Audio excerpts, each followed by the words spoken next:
In this video, I'm about to go over the Rapala Crush City Mooch Minnow and their Freeloader. These are two great baits for that forward-facing sonar, and I'm gonna go over how I rig them, the setup, rod, reel, line, hook, everything you need to know about these two brand new Rapala baits. All right, so you can see right here, I've got the two different packs, both Rapala Crush City Customs. This one here is the Mooch Minnow, and then got the Freeloader. The Freeloader's been out for like a year, maybe a year and a half, and then this Mooch Minnow just was released to the public back around Thanksgiving of 2024. But right here's the baits. So you've got the Mooch Minnow on the left, and then that Freeloader on the right. And I'm gonna zoom in. I've got on the wood, so hopefully you can see it a little bit better. But right there is that Mooch Minnow, and you can tell it's got that little bit different tail, smaller bait. This is only, the Mooch Minnow's a 3.5 inch bait. And then this Freeloader is 4 1/4, so bigger profile. And then you can see them right there side by side. So that Freeloader kind of dwarfs the Mooch Minnow. So I'm gonna kind of talk about the different setup you'll need, different jig heads, your fishing line, your rod, all that kind of stuff. Like I said, there's that Freeloader. Like I said, that thing's been out for a while now. You can tell a little bit different tail on there, fatter body. And then of course, Mooch Minnow, smaller body, different tail. And it's gonna be hard for me to show this with two hands, but this Mooch Minnow is elastic. So you can stretch it and pull on it and it's fine. It'll go right back to how it was. But if you pull on a Freeloader too much, eventually it'll just tear. So the Mooch Minnow is similar to like a Z-Man elastic. That's what it says right here. This super TPE is like the elastic stuff, and then the Freeloader is just regular soft plastic. So the next most important thing is, what kind of jig head do I need for these baits? So right here, I'll start with the Mooch Minnow. So you can see that right there is a little dirty jig, and this is actually the Matt Steffen guppy head. This is a 1/4 ounce 1/0 hook. That 1/0 hook is the most important thing.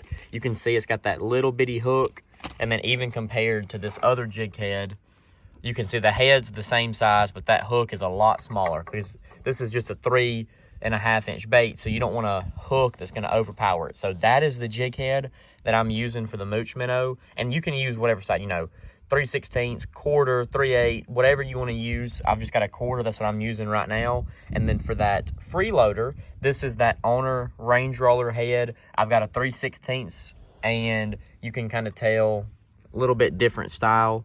And you can see this one's been used, but it's just got the standard hook keeper, a little bit bigger hook. But for that Freeloader, that's what you need. And then that Dirty Jig Guppy head, you can see a little bit different hook keeper, a lot smaller hook. And I'm going to show you the rod and reels you'll need to make these jig heads work to their fullest potential on these baits. All right, so now that I've showed you the baits themselves and the jig head you need, I'm gonna go over the different rod and reels and the line that I use to throw these things. So to start off, I'm gonna be going over the Mooch Minnow. So this right here is a very sought after rod. It's a Shimano X Pride. There's two different sizes. They're very popular. They've got a 6'8" and a 6'10". This here is the 6'8", so it's a little bit on the shorter side, but it's a super lightweight rod and it's got a ton of sensitivity. The key is, if you're throwing this thing all day, like over an 8-hour, 9-hour day, you're gonna want the lightest rod. So that little bit shorter, the 6'8", you kind of have to play the fish a little bit more. You can't just horse them in the boat. But to me, I feel like it's definitely worth it. If you had a 6'10", I don't think it'd be much difference. But personally, me and my brother, we just like this 6'8". But like I said, 6'8", super sensitive rod, and then a 2500 size spinning reel. You can see that's just a Shimano Vanford spinning reel. And then the line, you can see I've got 12-pound braided line, and then 8-pound leader. You could go to 6 if you wanted to, but this is just my standard all-around setup. This is what you could use 12 months out of the year. So like I said, a 6'8" spinning rod, a 2500 size reel. I've got 12-pound braid to 8-pound fluorocarbon leader. And then you can see how that bait looks rigged up on the jig head. So that's that Mooch Minnow, the albino color, and then a similar head to match it. And one thing that's very important on your line tie, you want to make sure that line tie, or you're got a good knot tied and that thing's pointing straight up. You don't want it to get turned one way or the other, or it's, instead of coming through the water straight, it's going to be kind of coming through like this. You want that thing to come up just like that, very straight and even. That little tail's got some good kick to it. So right there is my setup for the Mooch Minnow. And then as far as the Freeloader goes, with this being a larger bait, I have a little bit different setup. So like I said, there's that freeloader. You can tell I've got a different head. That's that Honor range roller head. This is the 3/16. You can use a 1/4 or a 3/8, whatever you want. This is just what I use most often. This bait, you can sling this thing a mile, and that's one thing about this setup. So this is actually a G Loomis rod, and this is a 7'1", and it's a medium action rod, but honestly, it feels more like a medium heavy. It is compared to this X Pride. I don't know how well you can tell on the video, but just the blank of that rod, it's not twice as thick, but it's a lot bigger blank on that G Loomis. So to me, even though this is a medium action, it is really more of a medium heavy. So I can bomb this thing out there, make a really, really good cast, and then if a fish bites it, 40 or 50 yards out, I can still get a good hook in them.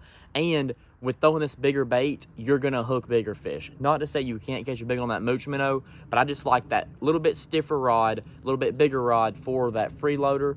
And then, like I said, that same albino color, and then, same thing on your hook. You want to make sure that you got a good knot and it stays upright and your bait's not coming through the water like that. You want to make sure it's upright coming through. But you can just see, just me holding it in my hand, the different actions on those tails. That freeloader, just me sitting here moving it back and forth, it's got a lot different action.